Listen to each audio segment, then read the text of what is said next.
Oke, baik. Bismillahirrahmanirrahim. Saya buka. Assalamualaikum warahmatullahi wabarakatuh.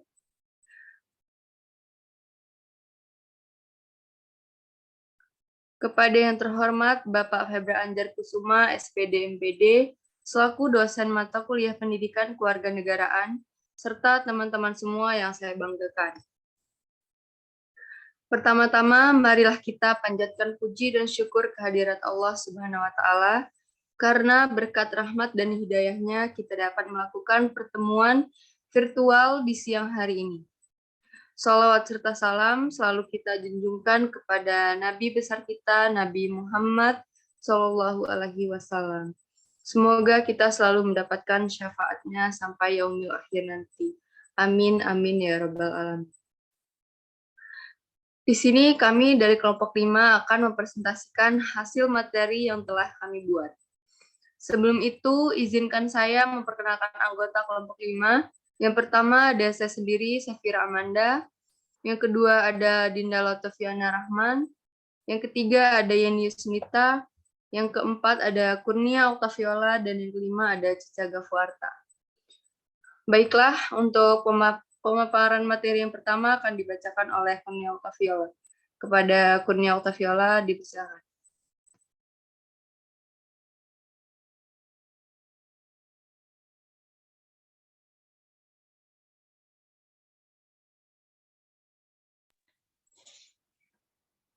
Baik, terima kasih moderator atas kesempatannya.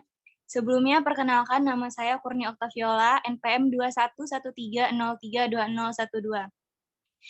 Di sini saya akan mempresentasikan hasil tugas individu saya terkait tugas presentasi, yang dimana saya mengambil tema esensi dan urgensi Konstitusi Indonesia.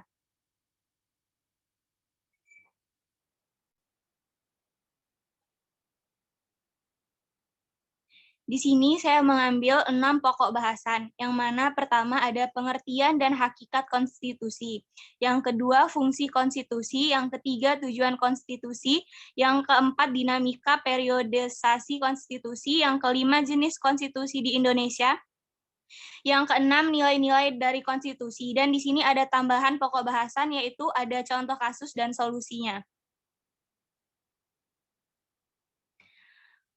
Ada pada pokok bahasan pertama, di sini ada pengertian dan hakikat konstitusi. Pada saat Anda menemukan aturan atau hukum yang berisi tentang bagaimana pemerintah dijalankan, artinya Anda telah menemukan bagian dari konstitusi. Konstitusi itu sendiri adalah seperangkat aturan atau hukum yang ketentuannya tentang bagaimana pemerintahan diatur dan dijalankan. Istilah konstitusi secara etimologis bisa dilihat dari berbagai negara, seperti Inggris yang dengan istilah constitution dan bahasa Belanda yang disebut konstituti, yang memiliki arti membentuk pembentukan suatu negara. Menurut pandangan Lord James Brand sebagai tokoh tentang konstitusi, merujuk pada pandangannya, yang dimaksud dengan konstitusi adalah suatu kerangka negara yang diorganisasikan melalui dengan hukum, yang menetapkan lembaga-lembaga yang tetap dan mengakui fungsi-fungsi dan hak-haknya.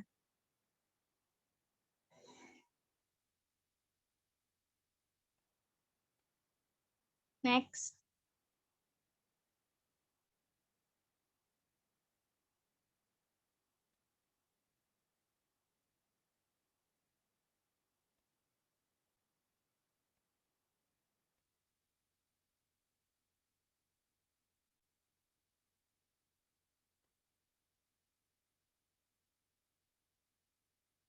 Fungsi konstitusi. Di sini ada 4 fungsi konstitusi. Yang pertama, konstitusi berfungsi sebagai landasan konstitusionalisme. Landasan konstitusionalisme adalah landasan berdasarkan konstitusi, baik konstitusi dalam arti luas maupun konstitusi dalam arti sempit. Yang kedua, ada konstitusi berfungsi untuk membatasi kekuasaan pemerintah sedemikian rupa sehingga penyelenggaraan kekuasaan tidak bersifat sewenang-wenang. Yang ketiga, konstitusi memberikan suatu rangka dasar hukum bagi perubahan masyarakat yang dicita-citakan. Yang keempat, konstitusi menjamin hak-hak asasi warga negara. Next.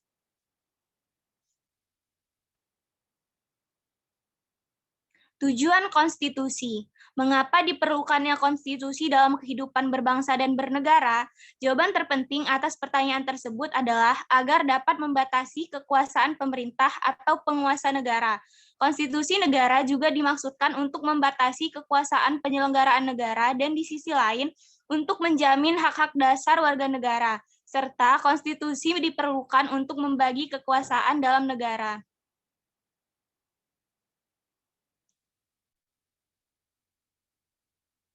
Dinamika periodisasi konstitusi. Dinamika konstitusi yang terjadi di Indonesia adalah sebagai berikut. Pada Konstitusi Undang-Undang NRI tahun 1945 pada masa kemerdekaan, masa berlakunya 18 Agustus 1945 sampai dengan Agustus 1950 dengan catatan mulai 27 Desember 1949 sampai dengan 17 Agustus. Hanya berlaku di wilayah RI Proklamasi.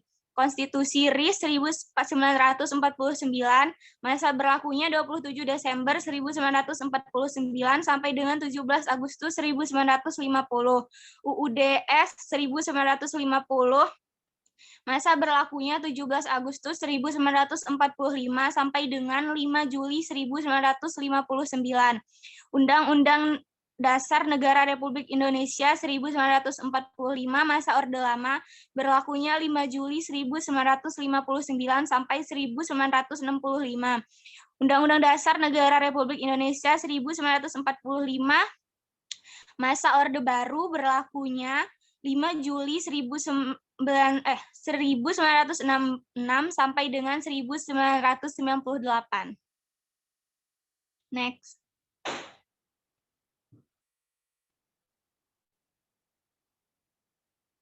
Jenis konstitusi di negara Indonesia.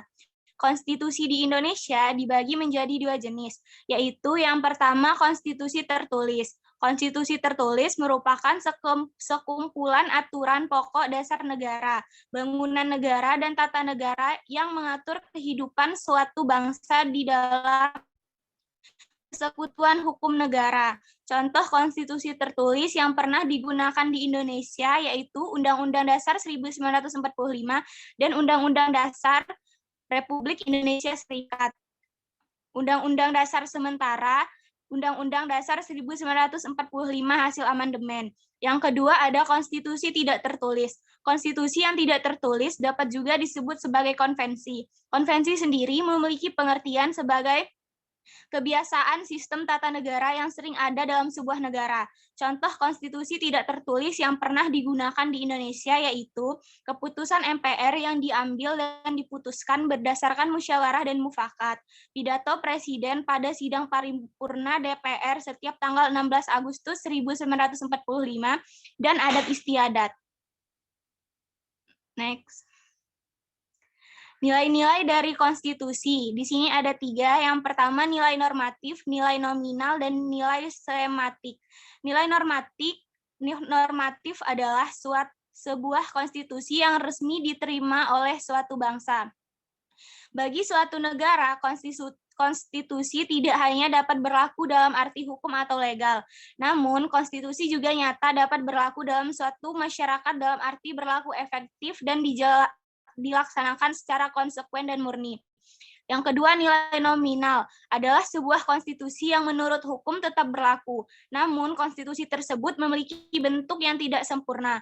Konstitusi yang tidak sempurna itu dapat disebabkan oleh beberapa pasal tertentu yang tidak berlaku atau tidak seluruh dari pasal yang terdapat dalam Undang-Undang Dasar bisa berlaku bagi seluruh wilayah negara. Yang ketiga ada nilai semantik adalah sebuah konstitusi yang hanya dapat berlaku bagi kepentingan penguasa saja. Konstitusi bisa menjadi alat bagi pemangku kekuasaan untuk melakukan mobilisasi kekuasaan. Hal ini menjadi alasan dalam melaksanakan kekuasaan politik terhadap warga negaranya. Pada contoh kasus konstitusi, di sini saya mengambil contoh tentang pakar hukum tata negara, tentang penundaan pemilu, yang mana pakar hukum tata negara ungkap pelanggaran pemilu dan bahaya penundaan pemilu oleh kata data. Menurut katadata.com.id yang ditulis oleh Nuhansa, polemik mengenai wacana untuk menunda pemilihan pemilu 2024 terus bergulir. Meski banyak yang menentang usulan tersebut, ada juga beberapa pihak yang mendukung wacana ini. Pertama kali dilontarkan oleh Ketua Umum Partai Kebangkitan Bangsa atau PKB, Muhaimin Iskandar. Dengan dalih Indonesia saat ini masih dilanda pandemi COVID-19 sehingga membuat perekonomian Indonesia terpuruk. Belum lagi adanya rencana pemindahan ibu kota negara atau IKN yang membuatnya mengusulkan pemilu 2024 perlu diundur. Menanggapi ini, Guru Besar Hukum Tata Negara Denny Indrayana mengatakan wacana penundaan pemilu adalah bentuk pelanggaran terhadap konstitusi. Dan hal ini hanya mungkin dilakukan jika dalam situasi darurat. Hal ini membuat opsi untuk menunda pemilu hanya dapat dilakukan jika negara mendapat ancaman serius yang berpotensi menghilangkan negara. Menurut Denny, tolak ukur alasan pelanggaran konstitusi berdasarkan pada dampak dari tindakan pelanggaran tersebut harus semata-mata demi menyelamatkan negara. Selain itu, indikator penting lainnya adalah pembatasan kekuasaan dan penghormatan terhadap hak asasi manusia. Denny menyebut menunda pemilu 2024 menambah masa jabatan presiden. Perpanjangan masa jabatan parlemen dan kepala daerah merupakan suatu potret pelanggaran konstitusi berjamaah karena lebih didasari pada dahaga atau kekuasaan semata dan bukan berdasarkan perjuangan tegaknya negara hukum, ujar Denny pada keterangan Senin 7 Maret 2022. Next.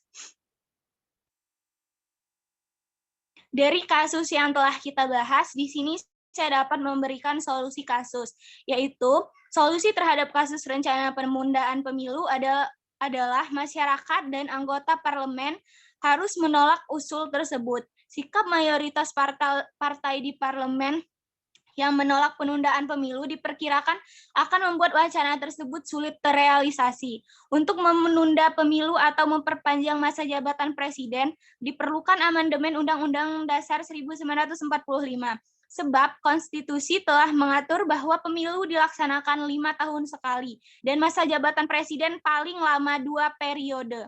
Para elit politik harusnya memiliki kesadaran penuh atas konstitusi, tidak boleh memaksakan kehendak terhadap orang lain, mengutamakan musyawarah dalam mengambil keputusan untuk kepentingan bersama, musyawarah untuk mencapai mufakat, diliputi oleh semangat kekeluargaan, menghargai dan menghormati serta menjunjung tinggi setiap keputusan yang menjadi hasil dari keputusan bersama. Sekian presentasi dari saya. Atas perhatiannya saya ucapkan terima kasih. Saya kembalikan kepada moderator. Baik, terima kasih kepada Saudari Kurnia Altaviola atas penyampaian materinya. Untuk penyampaian materi selanjutnya akan dilanjutkan oleh Saudari Cica Gafuarta. Kepada Saudari Cica Gafuarta dipersilakan.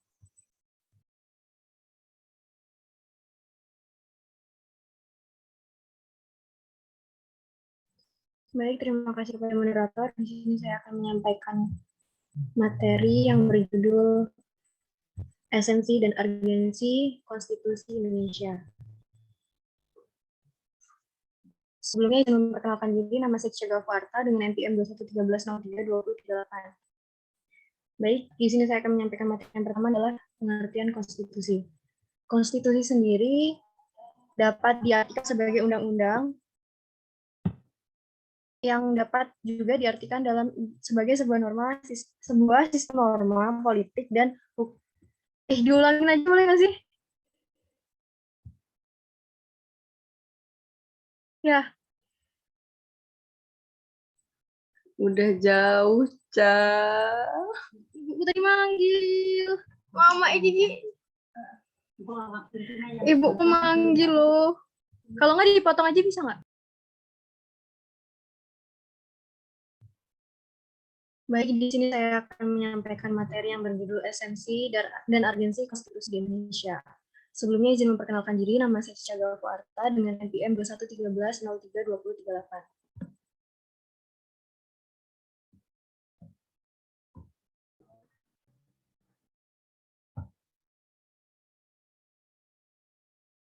Konstitusi atau Undang-Undang Dasar atau dapat disingkat UUD dalam negara adalah sebuah norma sistem politik dan hukum bentukan pada pemerintah negara, biasanya dimodifikasikan sebagai dokumen tertulis.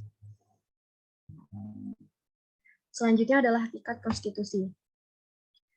Hakikat konstitusi Pancasila undang-undang sendiri ada 3. Yang pertama, ditetapkan susunan ketatanegaraan yang bersifat fundamental. Yang kedua, adanya jaminan terhadap HAM dan warga negara.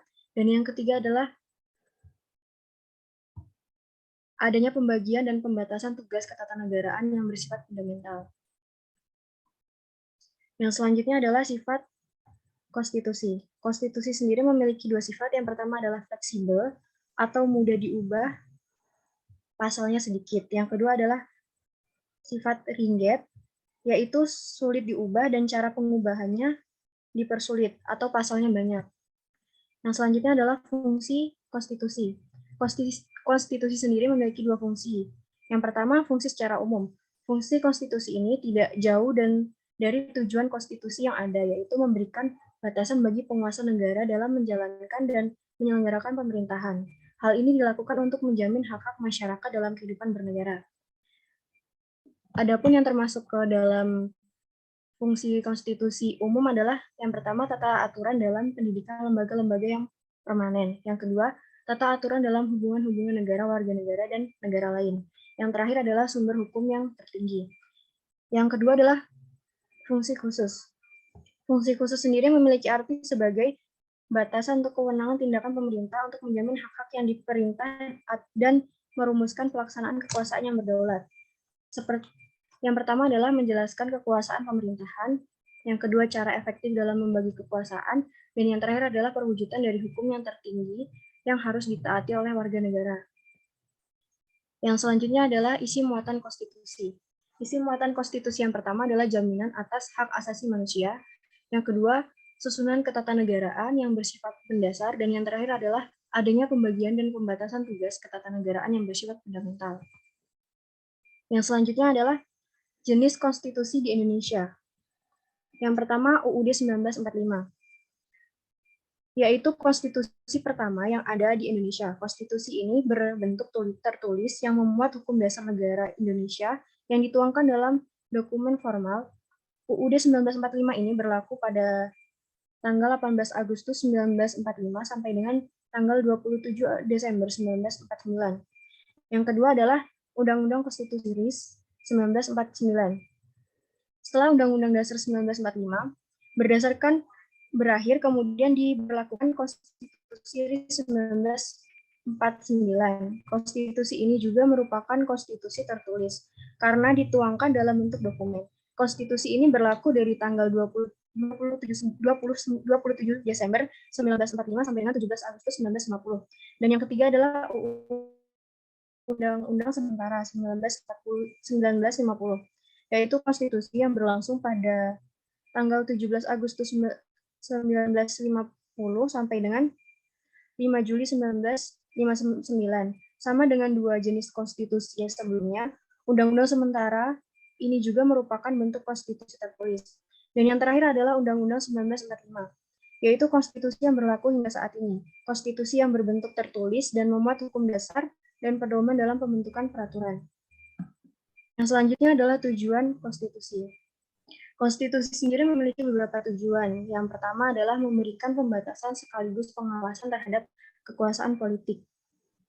Hal ini berfungsi untuk membatasi penguasa sehingga tidak melakukan tindakan-tindakan yang merugikan masyarakat. Yang kedua adalah melepas kontrol kekuasaan dari penguasa sendiri. Selain itu juga memberikan perlindungan terhadap hak asasi manusia, sehingga setiap penguasa dan masyarakat wajib menghormati HAM, berhak mendapatkan perlindungan dan melakukan setiap haknya. Dan yang terakhir adalah memberikan batasan-batasan ketetapan bagi penguasa dalam pelaksanaan kekuasaannya. Selain itu, konstitusi juga bertujuan memberikan pedoman bagi penyelenggara negara-negara agar negara dapat berdiri kuat dan kokoh. Yang selanjutnya adalah berita. Kasus yang saya ambil di sini adalah soal perpanjangan masa jabatan Jokowi. Konstitusi jelas telah diatur masa jabatannya, kita harus taat. Diliput dari Kompas.com, Jokowi memberikan tanggapannya di media sosial Twitter mengenai kabar yang merembus terkait perpanjangan masa jabatan presiden menjadi 3 periode. Dalam pernyataannya, Jokowi menyampaikan bahwa semua pihak harus taat konstitusi yang saat ini mengatur masa jabatan presiden. Berikut ini adalah perkataan Jokowi di Twitternya. Semua pihak harus taat pada konstitusi yang sudah jelas mengatur soal masa jabatan presiden. Konstitusi kita jelas, dan kita harus taat, harus patuh terhadap konstitusi itu saja. Pernyataan Presiden Jokowi tersebut dipertegas oleh Sekjen PDI Perjuangan, Hasto Kristianto, bahwa pemilu tetap dilaksanakan pada tanggal 14 Februari 2024, sebagaimana yang telah disepakati oleh pemerintah, DPR, dan KPU. Ia juga menegaskan bahwa Jokowi taat terhadap konstitusi. Wacana mengenai perpanjangan masa jabatan Jokowi ini pertama kali digulirkan oleh Ketua Umum Partai Kebangkitan Bangsa atau PKB, Muhaimin Iskandar. Ia mengusulkan pemilu 2024 ditunda setelah mengaku mendengar masukan dari beberapa pihak. Usulan tersebut juga didukung oleh sejumlah partai politik, Golkar dan Partai Amanat Nasional atau PAN. Dilanjutkan dengan adanya kabar baru ini, Abdesi atau yang biasa disebut dengan Asosiasi Pemerintahan Desa Seluruh Indonesia disebut ikut mendukung usulan tersebut. Tetapi Ketua Umum Abdesi, Arifin Abdul Masjid, membantah hal tersebut. Yang selanjutnya adalah alternatif solusi yang dapat saya berikan. Dengan tetap memberikan dan dengan tetap memperhatikan dan melaksanakan dengan baik perundang-undangan yang telah mengatur tentang pergantian presiden, yaitu Undang-Undang 1945 Pasal 7 yang berbunyi Presiden dan Wakil Presiden memegang jabatannya selama 5 tahun dan sesudahnya dapat dipilih kembali dalam jabatan yang sama, hanya untuk kali sama jabatan. Menurut saya hal itu sudah dapat menjaga agar pemilihan tetap dilaksanakan pada tanggal 24 Februari 2024. Sekian, terima kasih. Saya kembali ke moderator.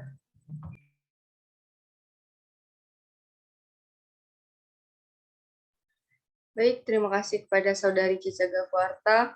Untuk materi selanjutnya yaitu penjelasan dari saya sendiri.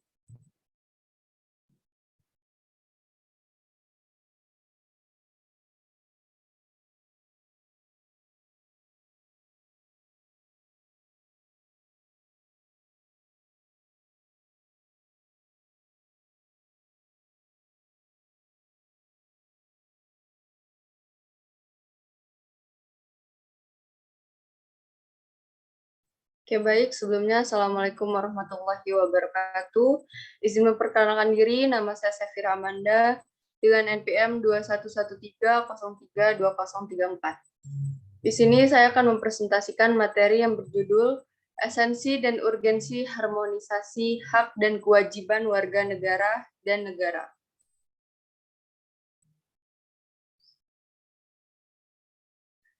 Hak dan kewajiban. Hak adalah kuasa untuk menerima atau melakukan sesuatu yang semestinya diterima atau selalu dilakukan oleh pihak tertentu dan tidak dapat diterima atau dilakukan oleh pihak lain karena pada prinsipnya dapat dituntut secara paksa. Wajib adalah beban untuk memberikan sesuatu yang semestinya dibiarkan atau selalu diberikan oleh pihak tertentu dan tidak dapat diberikan pada pihak lain karena pada prinsipnya dapat dituntut secara paksa oleh yang berkepentingan. Jadi, hak dan kewajiban warga negara adalah wujud dari hubungan warga negara dengan negara. Hak dan kewajiban bersifat timbal balik, yang berarti bahwa warga negara memiliki hak dan kewajiban terhadap negara, pun sebaliknya, negara juga memiliki hak dan kewajiban terhadap warga negara. Menurut Yasin, 2006, ada beberapa contoh hak dan kewajiban warga negara.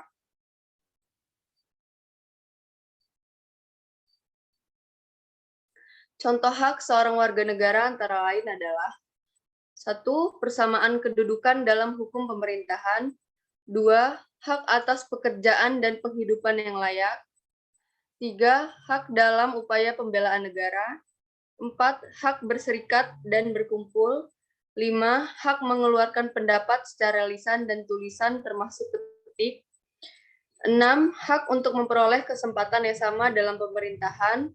7. Hak untuk ikut serta dalam usaha mempertahankan dan keamanan negara. 8. Hak mendapat pengajaran. Dan yang terakhir ada hak fakir miskin dan akan terlantar dipelihara oleh warga. Next.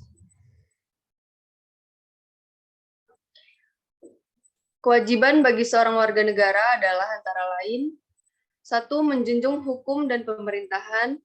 2. Turut serta dalam upaya pembelaan negara. 3. Ikut serta dalam usaha mempertahankan pertahanan dan keamanan negara. 4. Membayar pajak. 5. Menghargai warga negara. 6. Memenuhi panggilan aparat penegak hukum. 7. Memelihara kelestarian lingkungan. 8. Memelihara persatuan dan kesatuan bangsa. Dan yang terakhir, ikut memelihara fasilitas kepentingan umum. Deskripsi, esensi, dan urgensi harmoni, kewajiban dan hak negara dan warga negara. Pada UUD NRI tahun 1945, tidak hanya memuat aturan dasar ihwal, kewajiban dan hak negara, tetapi UUD NRI tahun 1945 juga memuat tentang kewajiban dan hak warga negara. Dengan begitu, terdapat harmoni kewajiban dan hak negara di satu pihak dengan kewajiban dan hak warga negara di pihak lain. Esensi dan urgensi harmoni kewajiban dan hak negara dan warga negara dapat dipahami dengan menggunakan pendekatan kebutuhan warga negara yang meliputi 1. Agama, 2. Pendidikan dan kebudayaan, 3. Perekonomian nasional dan kesejahteraan rakyat, dan 4. Pertahanan dan keamanan. Undang-Undang tentang Hak dan Kewajiban. Hak dan kewajiban telah dicantumkan dalam UUD 1945 pasal 26, 27, 28, dan 30, yaitu pasal 26 ayat 1 yang berbunyi, yang menjadi warga negara adalah orang-orang bangsa Indonesia asli dan orang-orang bangsa lain yang disahkan dengan undang-undang sebagai warga negara. Lalu pasal 27 ayat sampai 34, termasuk di dalamnya ada hak asasi manusia dan kewajiban dasar manusia. Pengaturan akan hak dan kewajiban tersebut bersifat garis besar yang penjabarannya dituangkan dalam suatu undang-undang.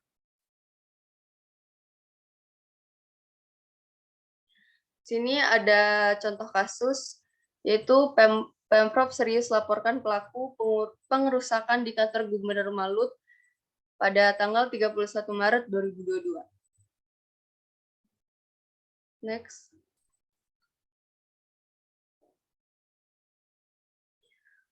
Maluku Utara dikutip dari Kabar Publik ID.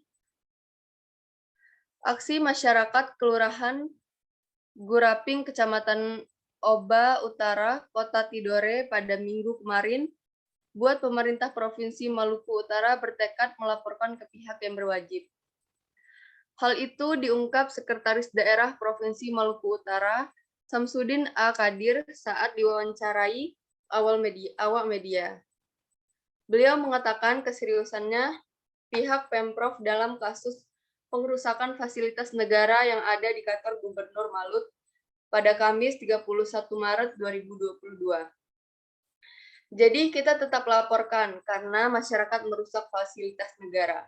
Dan pihak kepolisian juga sudah melakukan olah TKP untuk mencari barang bukti, ungkap Sekda Samsudin Al-Qadir. Samsudin juga mengatakan bahwa fasilitas yang rusak ini bukan milik gubernur secara pribadi, ini milik negara, sehingga jangan sampai kita yang disalahkan. Makanya kita laporkan, soalnya hasilnya seperti apakah itu nanti kita lihat. Sekda menambahkan, kenapa kegiatan ini tidak dilanjutkan?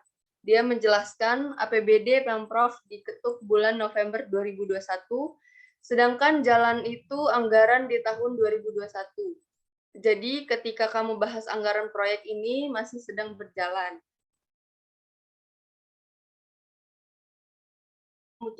Pemutusan kontrak dengan pihak ketiga, tapi sudah selesai 75%.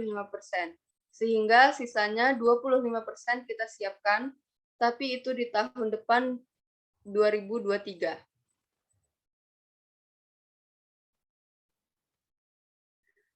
Solusi dari permasalahan di atas menurut saya adalah pemerintah maupun warga negara harus mengetahui aturan serta sanksi pidana bagi pelaku yang merusak fasilitas milik umum.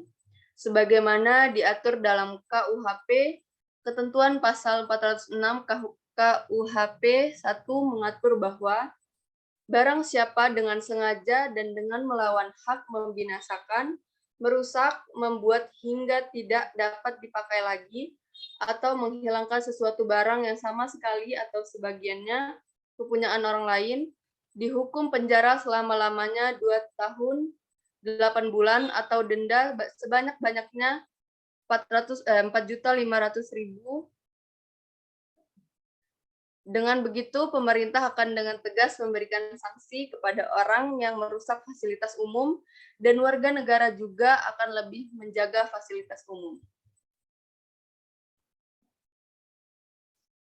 Cukup sekian presentasi yang dapat saya sampaikan. Untuk materi selanjutnya akan dilanjutkan oleh Yeni Yusnita. Kepada Saudari Yeni Yusnita dipersilakan. Baik, terima kasih kepada moderator. Di sini saya akan mempresentasikan materi saya. Ada Cica izin subscribe.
Izin memperkenalkan diri.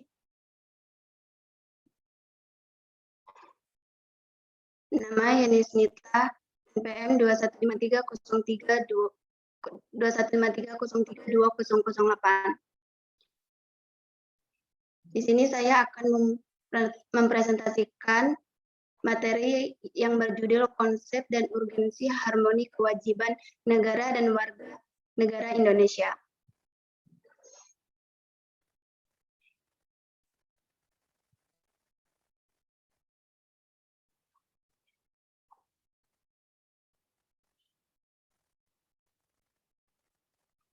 Pembahasan konsep kewajiban selalu menjadi landasan aksiologis dalam hubungan rakyat dan penguasa. Rakyat wajib patuh kepada titah raja tanpa refusi sebagai bentuk penghambaan total. Para pejuang kemerdekaan melawan kaum penjajah lain karena hak-hak pribumi dirampas dan dijajah. Situasi perjuangan merebut kemerdekaan yang berantai, sambung menyambung dan tanpa henti. Sejak perjuangan yang bersifat kedaerahan, hak adalah untuk menerima atau melakukan sesuatu yang semestinya diterima atau dilakukan oleh pihak tertentu dan tidak dapat oleh pihak lain manapun, juga yang pada prinsipnya dapat dituntut secara paksa. Perlunya konsep dan urgensi harmoni kewajiban dan hak negara dan warga negara. Hak dan kewajiban warga negara dan hak asasi manusia dewasa menjadi amat penting untuk dikaji mendalam mengingat negara kita sedang menumbuhkan kehidupan demokrasi. Tetapi tidak di satu pihak implementasi hak dan kewajiban menjadi salah satu indikator keberhasilan tumbuhnya kehidupan demokrasi. Hak dan kewajiban merupakan sesuatu yang tidak dapat dipisahkan, akan tetapi terjadi pertentangan karena hak dan kewajiban tidak seimbang, bahwa setiap warga negara memiliki hak dan kewajiban untuk mendapatkan kehidupan yang layak. Tapi pada kenyataannya banyak warga negara yang belum merasakan kesejahteraan dan menjalani kehidupannya. Untuk mencapai keseimbangan antara hak dan kewajiban dengan cara mengetahui posisi diri sendiri. Sumber historis, sosiologis, politik tentang harmoni kewajiban dan hak negara dan warga negara Indonesia. 1. Sumber historis. Secara historis, perjuangan menegakkan hak asasi manusia terjadi di dunia barat adalah John Locke secara filsuf Inggris pada abad ke-17. Yang pertama kali merumuskan adanya hak alamiah natural rights yang melekatkan setiap manusia, yaitu hak asasi hidup, hak kebebasan, dan hak milik. Perkembangan selanjutnya ditandai adanya 3 peristiwa penting di dunia barat, yaitu 1. Magna Carta, 2. Revolusi Amerika 1276, C. Revolusi Prancis 1789. 2. Sumber sosiologis. Akhir-akhir ini telah disaksikan berbagai gejolak dalam masyarakat yang sangat memperhatikan, yakni munculnya karakter buruk yang ditandai kondisi kehidupan sosial budaya kita yang berubah sedemikian drastis dan fantastis. Bangsa yang sebelumnya dikenal penyabar, ramah, sopan santun, dan pandai berbahasa basi, sekonyong-konyong menjadi pemarah, suka mencaci, pendendam antar kampung dan suku dengan tingkat kekejaman yang sangat biadab. 3. Sumber politik. Sumber politik yang mendasari dinamika kewajiban dan hak negara dan warga negara Indonesia adalah proses dan hasil perubahan UUD NRI 1945 yang terjadi pada era reformasi. Mendeskripsikan dan urgensi harmoni kewajiban dan hak negara dan warga negara. Agama. Bangsa Indonesia dikenal sebagai bangsa yang religius. Kepercayaan bangsa kita kepada Tuhan Yang Maha Esa telah ada sejak zaman prasejarah, sebelum datangnya pengaruh agama-agama besar ke tanah air. Karena itu dalam perkembangannya bangsa Indonesia mudah menerima penyebaran agama-agama besar itu. Rakyat bangsa kita menganut berbagai agama berdasarkan kitab suci yang diyakininya. Isi pasal 29 UUD 1945 tentang kebesaran beragama, pasal 29 ayat 1, negara berdasar atas ketuhanan Yang Maha Esa. 2. Negara menjamin kemerdekaan tiap-tiap penduduk untuk memeluk agamanya masing-masing dan untuk beribadah menurut agamanya dan kepercayaan. 2. Pendidikan dan kebudayaan. Pendidikan dan kebudayaan merupakan 2 istilah yang satu sama lain saling berkolerasi sangat erat. Pendidikan adalah salah satu bentuk upaya pembudayaan melalui proses pendidikan kebudayaan, bukan saja ditransformasikan dari generasi tua ke generasi muda, melainkan dikembangkan sehingga mencapai derajat tinggi berupa peradaban penjelasan tentang tujuan pendidikan nasional. Dapat ditemukan dalam pasal 31 ayat 3 UUD NRI 1945 yang berbunyi, setiap warga negara mendapatkan pendidikan. Konsep fungsi negara dalam hal ini pemerintah, yakni mengusahakan dan sekaligus menyelenggarakan sistem pendidikan nasional. Fungsi-fungsi negara dalam lingkup pembangunan negara cakupannya meliputi hal-hal berikut ini. A. Fungsi minimal, melengkapi sarana dan prasarana umum yang memadai seperti pertahanan dan keamanan, hukum, kesehatan, dan keadilan. Fungsi media menangani masalah-masalah eksternalitas seperti pendidikan, lingkungan, dan monopoli. Fungsi aktivis menetapkan kebijakan industrial dan redistribusi kekayaan. 3. Perekonomian nasional dan kesejahteraan rakyat. A. Pasal 33 ayat 2, cabang-cabang produksi yang penting bagi negara dan menguasai hajat hidup orang banyak dikuasai oleh negara dan di bawah pimpinan negara. B. Pasal 33 ayat 3 berbunyi, bumi dan air dan kekayaan alam yang terkandung dalam bumi adalah pokok-pokok kemakmuran rakyat. C. Pasal 33 ayat 4 secara jelas menyiratkan bahwa penguasaan perekonomian terkait hasil kekayaan alam harus berpatok kepada kepentingan bersama dan untuk kemakmuran rakyat yang berasaskan kepada keadilan. D. Pasal 34 ayat 1 berbunyi, fakir miskin dan anak-anak yang terlantar dipelihara oleh negara. Artinya semua penduduk Indonesia yang masuk dalam kategori fakir miskin serta anak terlantar wajib dibantu pemerintah. Pasal 34 ayat 2 berbunyi, negara mengembangkan sistem jaminan sosial bagi seluruh rakyat dan memberdayakan masyarakat yang lemah dan tidak mampu sesuai dengan martabat kemanusiaan. Artinya bahwa pemberdayaan masyarakat juga merupakan tanggung jawab pemerintah untuk meningkatkan kesejahteraan masyarakat. 4. Pertahanan keamanan.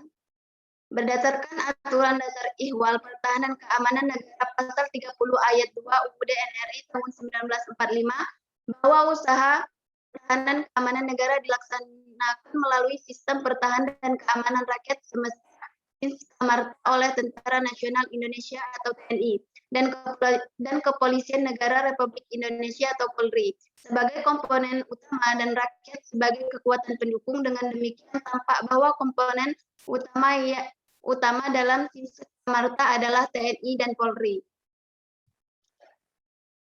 Contoh kasus, dugaan tempat tangkap di Bekasi Komnas HAM disebut investigasi sudah 90%. Komnas HAM Muhammad Khairul Anam menyebutkan bahwa investigasi terhadap kasus Jakarta dugaan salah tangkap Polsek Tembelang Bekasi dan segera rampung. Para korban salah tangkap itu adalah Muhammad Fikri, Abdul Rahman, Randy Aprianto, dan Muhammad Rizki yang ditetapkan sebagai tersangka pencurian dan kekerasan oleh polisi. Keempatnya dituduh melakukan pembegalan di Tembelang pada 24 Juli 2021 dini hari. Yang paling penting adalah temuan Komnas HAM terkait peristiwa seperti apa dan sampai sore kemarin. Kami konsolidasi sama tim konsul peristiwa sudah 90%, kata Anam pada Rabu 23 bulan 3 2002. Tinggal melengkapi apa yang masih ada lubang-lubang habis itu keluarkan rekomendasi. Ucapnya Anam mengatakan pihak sudah menurunkan tim investigasi sejak beberapa waktu lalu dan sudah berhasil menghimpun sejumlah bukti. Jadi kami dapat sebelumnya itu secara langsung dari keluarga korban di rumahnya beberapa waktu lalu. Kami juga sudah cek lokasi, sudah ketemu dengan kepolisian dan dapat dokumen dari kepolisian, kata Anam. Keluarga para pemuda yang diduga jadi korban salah satu Polsek Tembelang Bekasi mendatangi kantor Komnas HAM 23 bulan 3 2022. Pendamping korban sekaligus Kepala Divisi Hukum Kontras, Andi Muhammad Rezaldi, menyebutkan bahwa pihak diminta keterangan oleh staf Komnas HAM dan melengkapi sejumlah bukti dalam kunjungan kemarin. Tidak hanya dokumen, kami juga menyertakan CCTV yang menguatkan adanya dugaan sebagai korban salah tangkap maupun dugaan kekerasan ataupun penyiksaan yang dialami Fikri dan kawan-kawan yang lain. Solusinya, penyelesaian hukum terhadap salah tangkap atau kesalahan dalam penyidikan yang diatur dalam KUHP adalah dengan pemberian ganti kerugian dan rehabilitasi. Sekian presentasi dari saya kembalikan kepada moderator.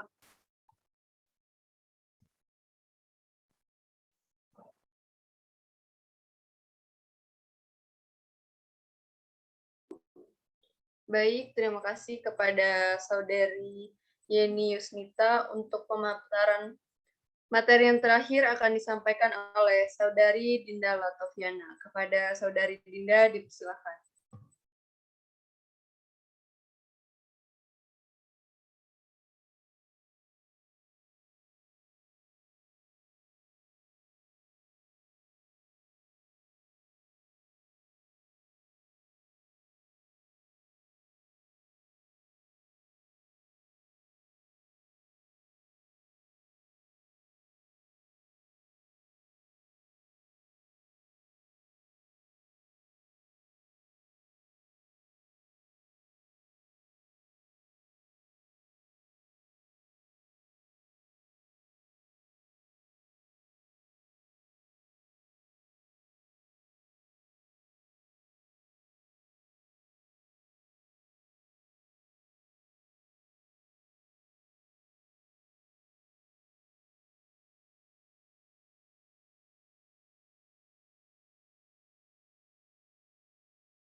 Baiklah, terima kasih moderator. Di sini saya akan menjelaskan tentang esensi dan urgensi harmonisasi hak dan kewajiban warga negara dan negara. Sebelumnya, izinkan saya memperkenalkan diri. Nama saya Dinda Latufiana Rahman dengan NPM 21530320006. Next. Konsep dan urgensi harmoni kewajiban dan hak negara dan warga negara. Menurut Kamus Besar Bahasa Indonesia atau KBBI menjelaskan pengertian hak adalah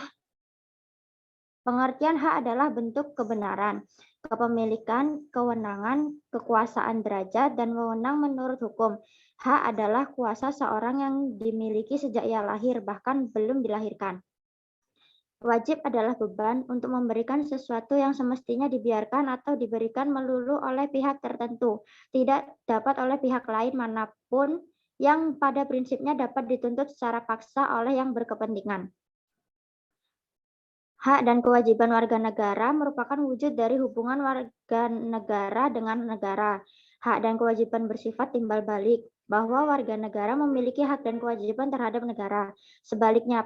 Sebaliknya pula negara memiliki hak dan kewajiban terhadap warga negara.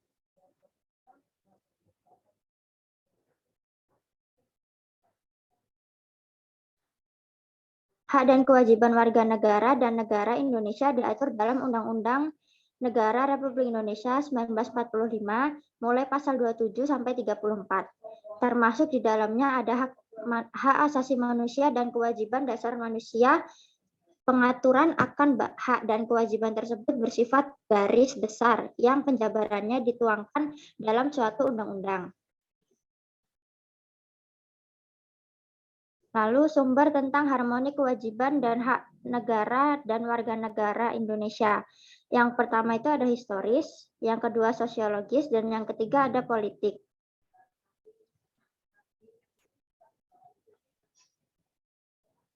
Terus yang pertama itu ada historis. Secara historis, perjuangan menegakkan hak asasi manusia terjadi di dunia barat. John Locke, seorang filsuf Inggris pada abad ke-17 yang pertama kali merumuskan adanya hak ilmiah yang melekat pada setiap diri manusia, yaitu hak atas hidup, hak kebebasan, dan hak milik. Perkembangan selanjutnya ditandai adanya 3 peristiwa penting dunia barat, yaitu Magna Carta, Revolusi Amerika, dan Revolusi Prancis. Sejak permulaan abad ke-20, konsep hak asasi berkembang menjadi 4 macam kebebasan. Konsep ini pertama kali diperkenalkan oleh Presiden Amerika Serikat Franklin D. Roosevelt.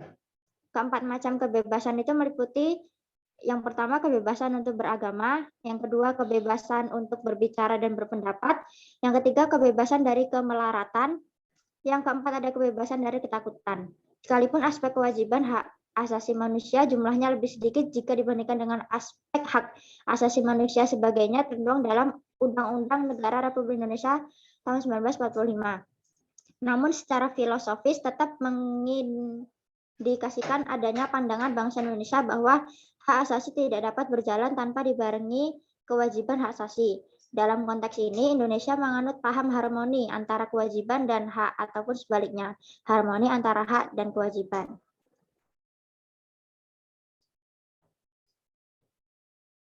Yang kedua ada sosiologis. Situasi pasca reformasi. Sekarang ini terdapat beberapa gejala sosiologis fundamental yang menjadi sumber terjadinya berbagai gejolak dalam masyarakat kita.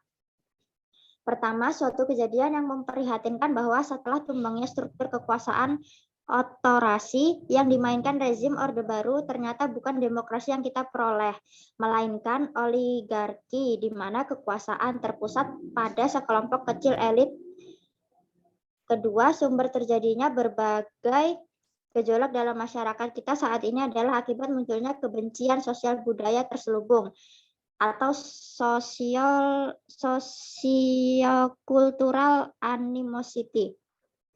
Esensitas negara, persatuan dari dari bangsa multikultur seperti Indonesia hanya bisa bertahan lebih kokoh jika berdiri di atas landasan pengelolaan pemerintah yang sanggup menjamin keseimbangan antara pemenuhan prinsip kebebasan, kesetaraan, dan persaudaraan yang berlaku bagi segenap warga dan elemen kebangsaan. Tuntutan bukan hanya tentang pemenuhan hak-hak individu atau individual right dan kelompok masyarakat atau collective right, melainkan juga kewajiban untuk mengembangkan solidaritas sosial, gotong royong dalam rangka kemaslahatan dan kebahagiaan hidup bangsa secara keseluruhan. Yang ketiga itu ada politik. Sumber politik yang mendasari dinamika kewajiban dan hak negara dan warga negara Indonesia adalah proses dan hasil perubahan Undang-Undang Negara Republik Indonesia tahun 1945 yang terjadi pada era reformasi. Pada awal era reformasi, pertengahan 1998, muncul berbagai tuntutan reformasi di masyarakat. Hak dan kewajiban warga negara dan negara mengalami dinamika terbukti dari adanya perubahan-perubahan dalam rumusan pasal-pasal Undang-Undang Dasar Negara Republik Indonesia tahun 1945 melalui proses amandemen dan juga perubahan undang-undang yang menyertainya jaminan akan hak dan kewajiban warga negara dan negara dengan segala dinamikanya diupayakan berdampak pada terpenuhinya keseimbangan yang harmonis antara hak dan kewajiban negara dan warga negara. Next. Yang selanjutnya yaitu ada esensi dan urgensi harmoni kewajiban dan hak negara dan warga negara. Yang pertama itu ada agama, yang kedua ada pendidikan dan kebudayaan, yang ketiga ada perekonomian nasional dan kesejahteraan rakyat, dan yang keempat ada pertahanan dan keamanan.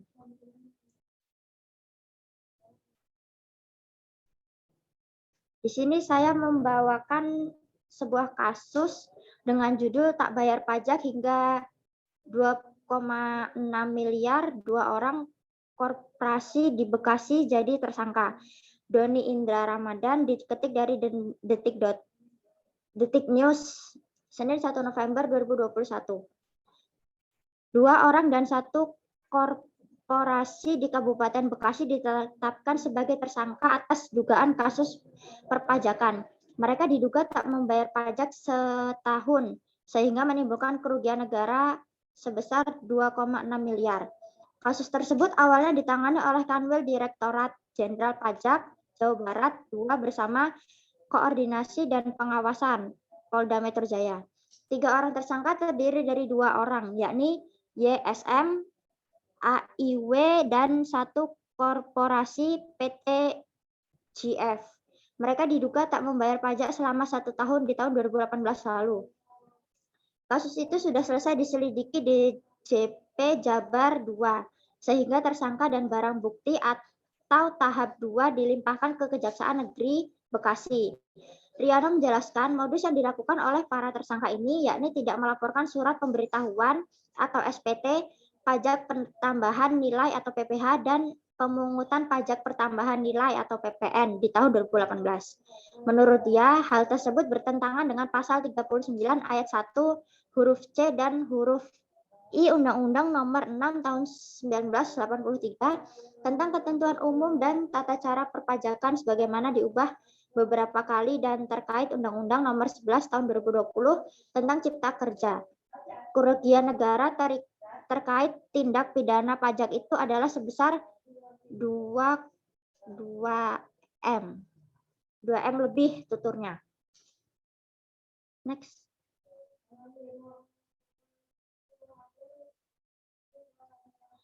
Dan solusinya menurut pendapat saya yaitu kita harus membayar pajak karena itu merupakan kewajiban kita sebagai warga negara yang baik dan taat akan aturan. Kalau PPN sampai tidak disetor itu luar biasa karena sama dengan korupsi atau di birokrat karena itu uang negara yang diambil dan tidak disetor oleh mereka karena fungsi anggaran bagi pajak adalah sebagai sumber pemasukan keuangan negara dengan cara mengumpulkan dana dari wajib pajak kepada kas negara yang bertujuan untuk membangun infrastruktur struktur,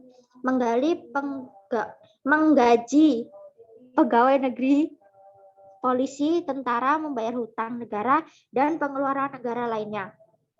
Kewajiban membayar pajak sendiri tercantum dalam pasal 23A Undang-Undang Dasar 1945 yang berbunyi, pajak dan pungutan lain yang bersifat memaksa untuk keperluan negara diatur dengan undang-undang. Kalau kita rajin membayar pajak, kita juga menikmati hasilnya dengan cara fasilitas negara yang memadai dan semakin maju.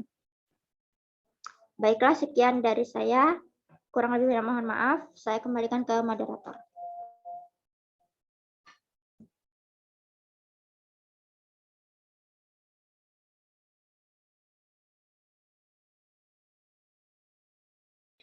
Baik, terima kasih kepada Saudari Dinda atas penyampaian materinya.